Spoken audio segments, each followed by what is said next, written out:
घरवा चलल जाही छोड़ी देवा हरवा में।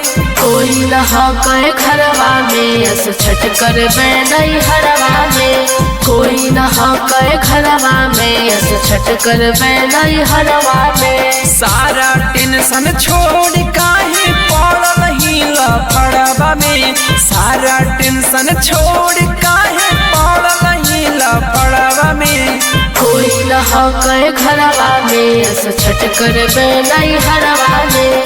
कोई न हके घरवा में अस छठ करबे नहीं हरवा में। छठ करबे नहीं हरवा में।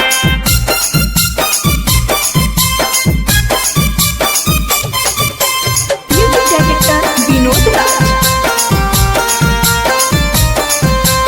कोई न हके घरवा में अस छठ करबे नहीं हरवा में। केकरा संगे आसो हम जइबौ छठी घटिया गे।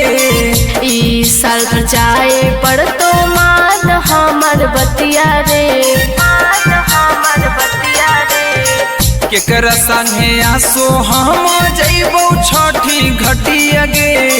ई साल जाए पर तो मान हमर बतिया रे। बतिया रे। दौड़ा लेके घटिया चलबौ नवादा शहरवा में।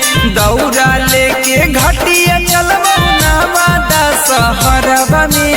कोई न हके घरवा में अस छठ करबे नहीं हरवा में। कोई न हके घरवा में अस छठ करबे नहीं हरवा में। छठ करबे नहीं हरवा में।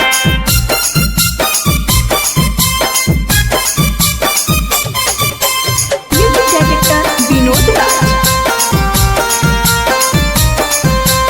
कोई न हके घरवा में अस छठ करबे नहीं हरवा में। मैया के चरण में शरण झुकइबौ। हमनी के प्यार के अमर बनाई थी। मैया के चरण में शरण झुकइबौ। हमनी के प्यार के अमर बनाई थी। गणेश धर्मेंद्र के बूझ तू लचरवा गे। गणेश धर्मेंद्र हिमांशु के बूझ तू लचरवा गे। कोई न हके घरवा में अस छठ करबे नहीं हरवा में। कोई न हके घरवा में अस छठ करबे नहीं हरवा में।